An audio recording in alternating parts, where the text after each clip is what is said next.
Welcome to a deep dive into simulation theory. We're going to explore some really fascinating ideas from the essays you sent us about this mind-bending concept. It seems like everybody's talking about simulation theory these days. It's not just science fiction anymore. Right. It's like philosophers, scientists, even tech giants are seriously considering the possibility that we might be living in a sophisticated computer program. It's a pretty wild idea when you think about it. Totally. I mean, what if everything we experience, everything we feel and believe is all just part of some elaborate simulation? The essays really tackle the big questions, like what does that mean for things like free will, morality, even our sense of self? Exactly. Those are the kind of mind-blowing concepts we're going to unpack today. One of the essays dives right into this idea of free will, arguing that even if our actions are pre-programmed within the simulation, our capacity for complex thought and emotional responses means free will could still be a meaningful concept. That's a really thought-provoking argument. It kind of pushes back against that deterministic view of a simulated reality. It does. It made me think about that essay discussing Nick Bostrom's trilemma. You know, the one that argues that statistically speaking, it's highly probable we're in a simulation. Oh, yeah, that one was a fascinating read. The whole idea that if just one advanced civilization out there is capable of creating numerous simulations, the number of simulated beings would just dwarf those in the original reality. Right. The odds of us being in that base reality become incredibly slim. Almost impossible, statistically speaking. Yeah. And then you start thinking about some of the potential evidence they discuss in the essays, like how the universe appears to be based on mathematical laws like it's running on lines of code. Yeah, and that essay that explored quantum mechanics, how reality seems to be fundamentally discrete at the quantum level, almost pixelated. I know. Some physicists even propose that could be a hint that we're in a simulation operating with a finite resolution. Okay, so let's say, just for a minute, we entertain this possibility. If we are in a simulation, it brings up a whole bunch of ethical questions, like, do we have a moral obligation to other simulated beings? And what about to the simulators themselves? Exactly. Several of the essays grapple with those very questions. One framed it in a really interesting way. If the simulators could intervene in the simulation, would that make them morally responsible for any suffering within it? And how would that impact our understanding of good and evil? Wow, that's a heavy question. And it ties into another huge theme running through these essays, the concept of identity. Right. If we're essentially just patterns of data in a simulation, what does that even mean for our sense of self? One essay explored this through the idea of digital avatars and the potential for disembodiment. I was totally fascinated by that one. Like, what if our physical bodies are just interfaces in the simulation? Could our consciousness exist independently? What would that mean for our understanding of individuality? Makes you wonder if the self as we know it is just an elaborate construct of the simulation. And then there's the whole question of memory manipulation within a simulation. Could our memories and experiences theoretically be altered? Right, it makes you question the authenticity of our perceived reality, the nature of truth itself. Seriously mind-bending stuff. It really is. Okay, so we've talked about free will, morality, and identity all through the lens of simulation theory. But is there any way to actually prove we're in a simulation? The essays touched on some possibilities, didn't they? Yeah, there were a few intriguing ideas. One proposed searching for limitations in computational power. If the universe is simulated, the simulation itself would have to have limits. So scientists might be able to detect those limits somehow. Exactly. Maybe through really precise measurements or by pushing the boundaries of physics in those high-energy experiments. There was also that essay about looking for anomalies in the cosmic microwave background radiation. Ah, that faint afterglow of the Big Bang. Right. The author suggested that any irregularities in that radiation could point to some kind of tampering, constraints imposed by a simulated framework. Like we're looking for fingerprints left behind by the programmers. Exactly. It's like trying to find the building blocks of the simulation itself. But even if we never find definitive proof, just considering these possibilities can change our perspective. Oh, absolutely. For example, one essay argued that the simulation hypothesis could completely change how we approach AI. If consciousness isn't tied to a specific physical form, if it's substrate independent, it could arise from any sufficiently complex system. Which means we might need to rethink our ethical responsibilities towards advanced AI. Especially as we're creating increasingly sophisticated AI systems. Right. The idea that they could one day achieve consciousness within our own simulations is Well, it's a lot to process. It makes you wonder if AI could experience the same existential crises we might be having about our own simulated existence. It really does. And if we are living in a simulation, it makes you question our own drive to create virtual worlds. Are we just mimicking our creators, or is there something more fundamental at play? Deep stuff. It makes you wonder if that desire to create and explore new realities is hardwired into us somehow. I think we've laid some great groundwork here. We've covered the core concepts, the potential evidence, the implications for free will, the nature of reality. We've barely scratched the surface. Right. But I'm ready to dive deeper into some of the specific arguments presented in these essays. Let's do it. There are so many different perspectives to consider. There was one essay that really stuck with me, the one exploring simulation theory and religion. The whole God as programmer idea. Oh, yeah, that was a fascinating one. It really flips the whole concept of a higher power on its head, doesn't it? Totally.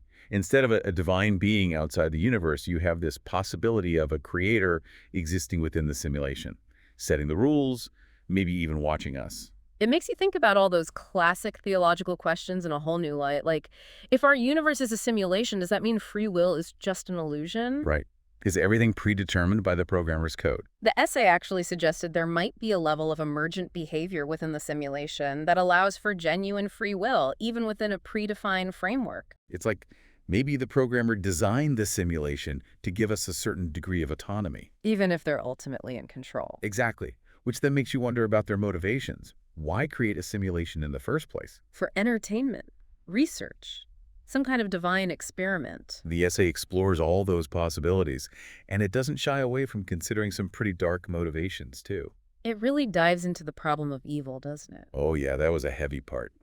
Like, if we are living in a simulation created by this higher intelligence, why is there so much suffering? Is it intentional? Some necessary part of a cosmic plan? It's like a cosmic survival of the fittest, Yeah. but not just for physical survival. It's about moral and spiritual growth, too. Exactly.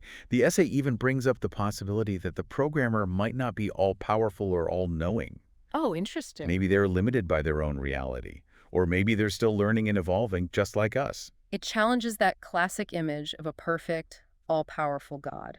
Gives us a much more relatable creator, right? One who might be just as flawed as their creation. Definitely. I also liked that part where it explores the possibility that the programmer might not even be a single entity.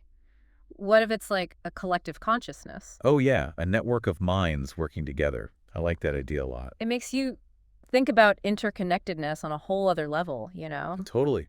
And it ties into that other essay about a simulated afterlife. Like, if our consciousness exists as data, what happens when we die? Do we get uploaded to a new simulation? A digital heaven. It's such a mind-blowing concept. It is. And the essay doesn't just stop there either. It goes on to explore the ethical implications. Like, what if our consciousness can be manipulated in a digital afterlife? Would we still be the same person? Would we even have free will? And who would be in control of this digital realm? So many questions, but they're also really exciting to think about. Totally agree. And it's not just religion and spirituality that simulation theory makes us rethink. These essays also explore the implications for art, science, even our everyday lives. Yeah, one essay really got me thinking about creativity. Like, if we are living in a simulation, does that mean all art is just a product of the programmer's code? Are we just puppets dancing to their tune? That was a tough one to wrap my head around. I know, it makes you question the whole idea of originality.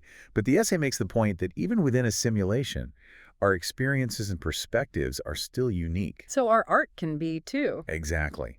And it also explores how simulation theory could inspire a whole new kind of art, one that directly engages with the nature of simulated reality. Art that reflects those glitch in the matrix moments. I love that. Like, what if those glitches become a source of inspiration, a way to glimpse behind the curtain of the simulation and see the code underneath? That's a really cool idea. It makes you think about art in a totally different way. Not just for its beauty, but also for its potential to reveal hidden truths about our existence. It's almost like art becomes a way to decode the simulation, you know? Right. And that leads to another interesting area that the essays explore the impact of simulation theory on science. If our universe is a simulation, does that mean the laws of physics are just arbitrary rules set by the programmer? What would that mean for the scientific method? One essay suggested that science, in a simulated reality, might become more about reverse engineering the code of the simulation. Instead of trying to understand the universe as it is, we'd be trying to understand the programmer's intentions. Exactly. It's almost like science would turn into a form of archaeology, digging through layers of code to find clues about the simulation's history, maybe even clues about the programmer themselves. So cool. But it also kind of makes your head spin. Like, if we could understand the code, could we manipulate it? Could we hack reality? The essay actually talks about that.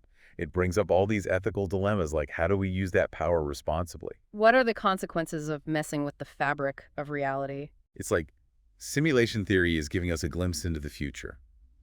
A future where the lines between the real and the simulated are totally blurred. And where the ethical stakes are incredibly high. Okay, so we've talked about the potential impact of simulation theory on religion, art, science.